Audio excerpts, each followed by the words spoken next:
boa noite, ou bom dia, ou boa tarde, conforme o horário que você for visualizar o vídeo. Estou aqui, então, para trabalhar com vocês a respeito do meu projeto de tese, do trabalho individual, na verdade, né? Do que foi feito nesse terceiro trimestre de 2021. Então, deixa eu só colocar aqui, deixa eu ver. Aqui. Vou baixar um pouquinho aqui. E vou montar, então, o modo de apresentação. Então, estamos aqui. Então, meu nome é Lilian, Dobrovolsky de Carvalho Augusto. Eu sou orientada pelo professor Dr. Eloy Kaviski. É um projeto bem legal, bem desafiador para mim. Estou gostando bastante. Confesso que o início do projeto foi bem assustador, porque entender o método SPH foi bem difícil. Pude contar com a ajuda e contribuição aí do ex-aluno de doutorado, o Luciano Silva. Ele contribuiu bastante para que eu pudesse entender. Deu um exemplo bem legal da equação de calor. E valeu muito, sabe? Mas então vamos lá. O que eu comecei a fazer o projeto? Bom, eu tive que fazer a minha qualificação, agora no comecinho do mês de fevereiro desse ano de 2022. Então, no terceiro trimestre de 2021, eu preparei todo o estudo, todo o projeto para a qualificação, e bem como também o estudo do método SPH, de uma maneira bem simples, né, com uma dimensão, algo bem simples, para então aplicar para o projeto da tese, tá? Então, o que é o projeto? O que foi feito nesse trabalho individual? Então, eu vou apresentar aqui agora a simulação de escoamento em canais com obstáculos submersos por meio do método SPH. Então, eu vou caracterizar, então, aqui o problema, tá? O objetivo é resolver problemas de escoamento de fluidos com superfície livre, com escoamento de rios e canais artificiais. Aqui vocês podem ver a figura do trecho de iniciação do Parque da Usina Hidrelétrica de Itaipu. Então, a aplicação desejada para o projeto de tese é a verificação da capacidade do método SPH na simulação numérica para escoamento governados por equações de águas rasas, aplicado ao trecho do canal de Piracema, construído no Parque da Usina Hidrelétrica de Itaipu, no estado do Paraná, aqui no Brasil. O canal de Piracema, ele possui uma grande importância para a região de Foz do Iguaçu, pois ele foi construído com o objetivo de permitir que diversas espécies pudessem retornar à rota migratória que utilizavam antes da construção da hidrelétrica de Itaipu. Então, estudos feitos mostram que era necessário algumas condições para a ocorrência da Piracema, principalmente de que a velocidade desse escoamento desse canal aqui, ela fosse não superior a 3 metros por segundo, tá? E então, o que foi feito que ao longo de todo esse canal aqui, foram construídos, eu já volto aqui na equação, tá? Foram construídos várias chicanas, que são esses obstáculos aqui, que foram colocados de forma submersas, e eles estão posicionados de uma margem até a outra do canal, com altura de 30 centímetros, a largura da base de 1 metro, a do topo de 50 centímetros, e a secção transversal ela é trapezoidal. Por que foi colocado essas chincanas? Qual foi o objetivo disso? Como a inclinação em alguns trechos ela é maior quando comparada com outros trechos, foi colocado essas chicanas para que elas pudessem diminuir, regularizar, reduzir, né, a velocidade do escoamento nesse canal, e assim pudesse acontecer a Piracema. E aí, o que é o projeto de tese? O que é a ideia aqui agora? Então, a gente vai resolver problemas que são modelados por equações de águas rasas. A gente tem aqui, então, uma equação de águas rasas aqui. No caso, quando I é igual a 1, a gente tem unidimensional. Quando I é igual a 2, a gente tem bidimensional, né? E aí, essas equações de águas rasas, elas vão ser discretizadas para a utilização do método SPH, tá certo? Então, esse aqui a gente tem a equação de águas rasas aqui, que é dada por esse sisteminha de equações, né, diferenciais parciais. A gente também tem aqui o F voltado aqui, né, na primeira equação, que ele é o termo de força, definido, então, pela aceleração da gravidade, pela altura do canal, pela declividade do fundo, que é dada por essa diferencial aqui em função da posição da partícula, né, na posição em relação a I. A gente também tem o tal WI, que é a tensão de cisalhamento do vento na superfície da água na direção I. A gente tem o tal BI, que é a tensão de cisalhamento com o fundo do canal na direção I. E a gente tem o EI, que é o termo de Coriolis na direção I, tá? O termo de Coriolis, ele é dado por essa equação 3, que a gente pode ver, então, que a gente tem o FC, que é um parâmetro de Coriolis, que ele é definido por dois, daí aqui o W, o seno da função, no caso do ângulo ali que ele foi colocado.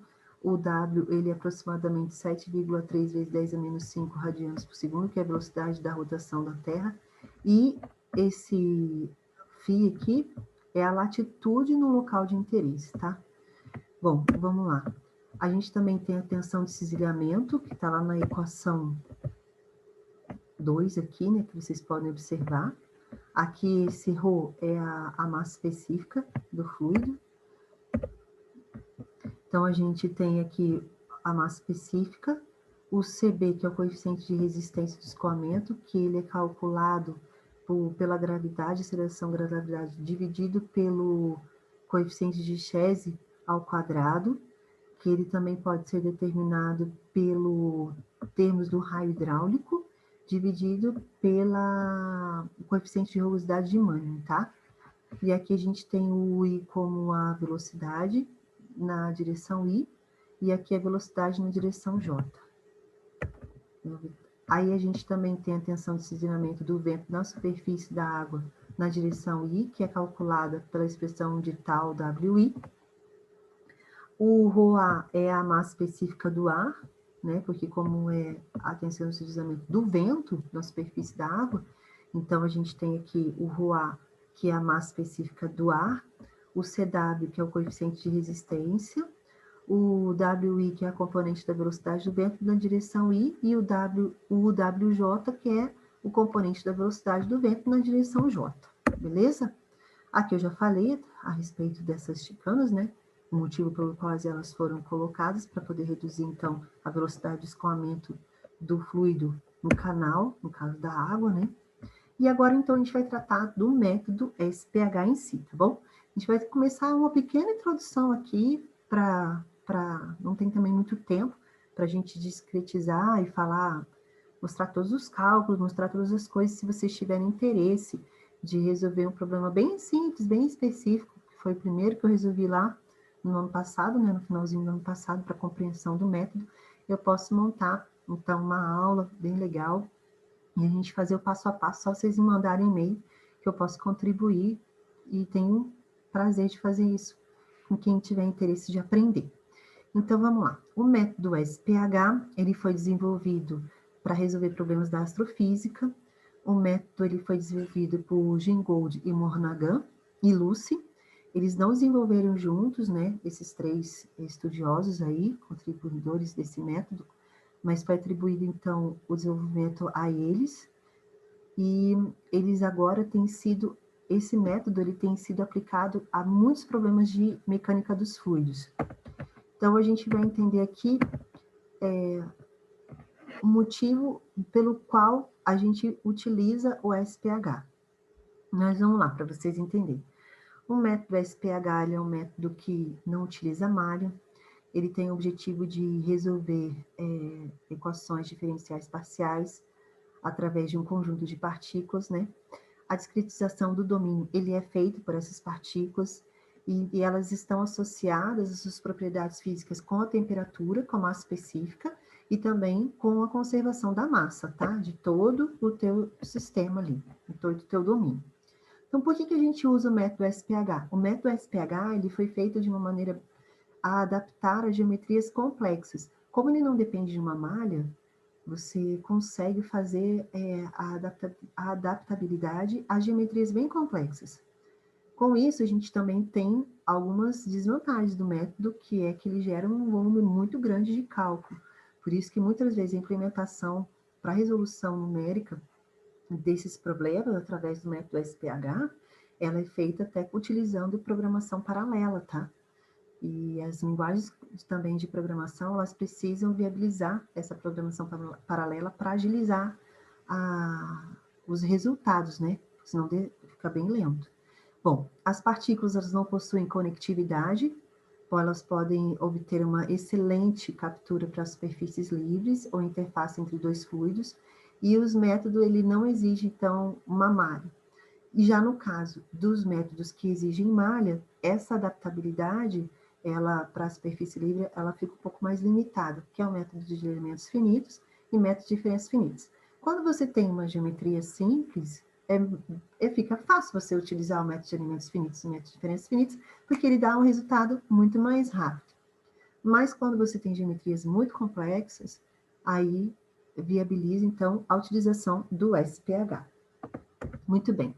O que a gente precisa ter em mente do SPH? Que a gente precisa discretizar os operadores diferenciais envolvidos nas equações diferenciais, como eu mostrei na equação de águas rasas anteriormente, através da representação de uma integral, através de uma função núcleo de aproximação do campo e a discretização do operador integral obtido, conhecido por aproximação por partículas, tá bom? Essa função núcleo, ela é bem importante, porque ela é utilizada aqui na representação dessa integral, tá?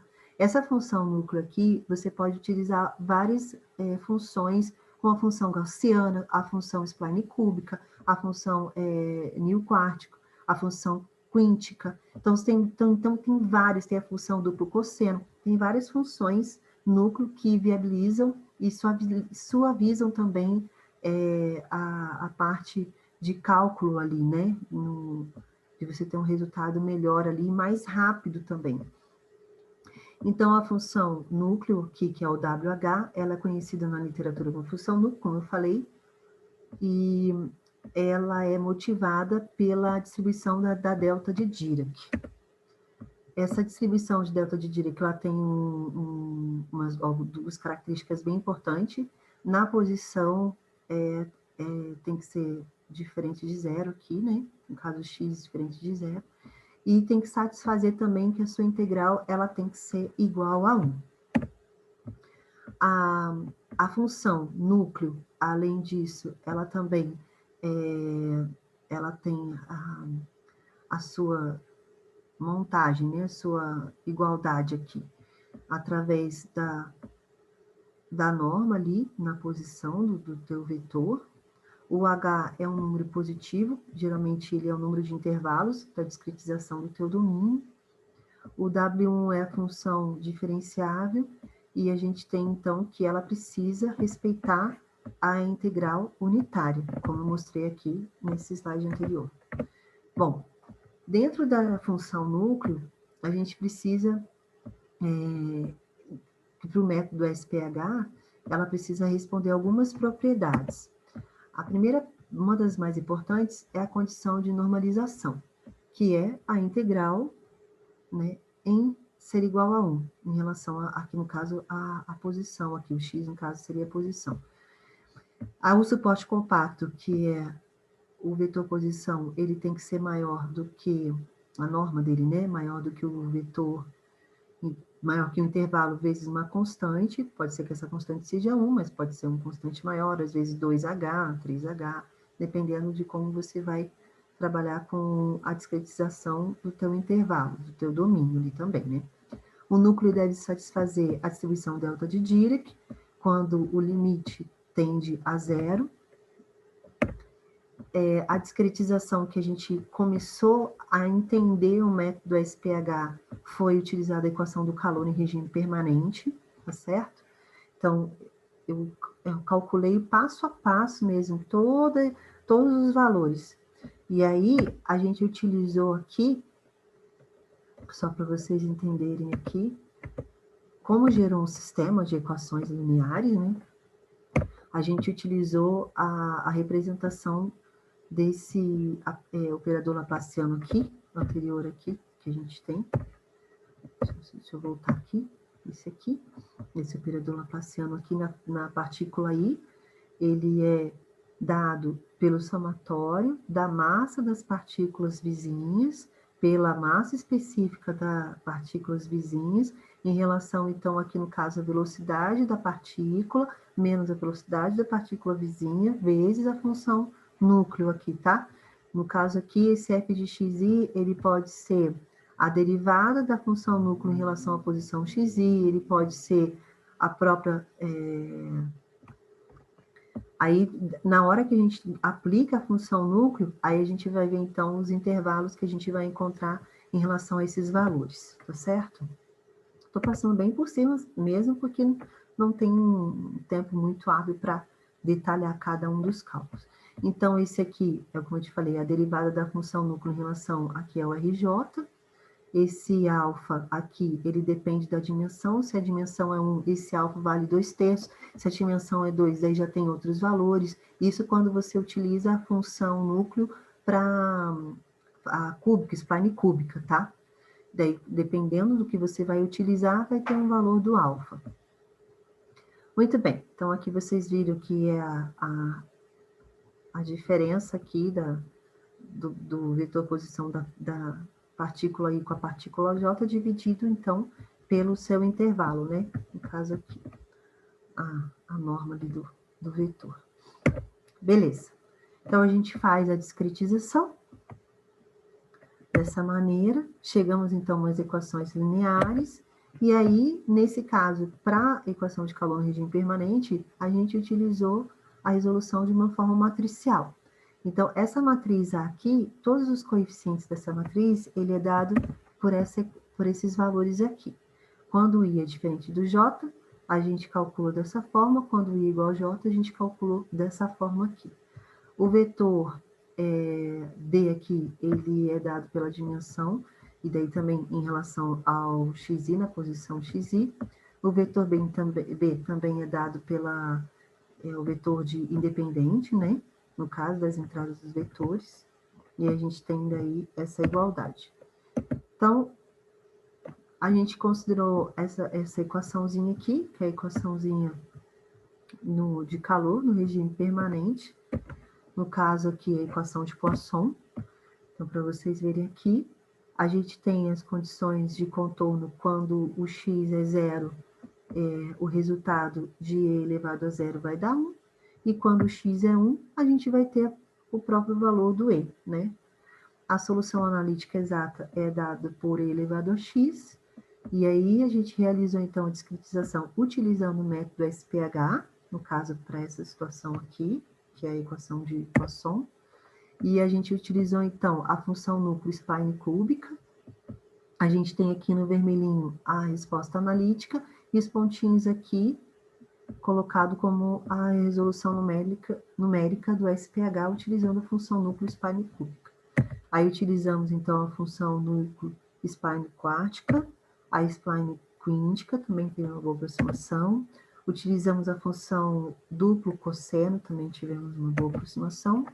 E aí a gente vem, então, com os resultados esperados aí, com os objetivos, tá? Então, quais são os objetivos aqui?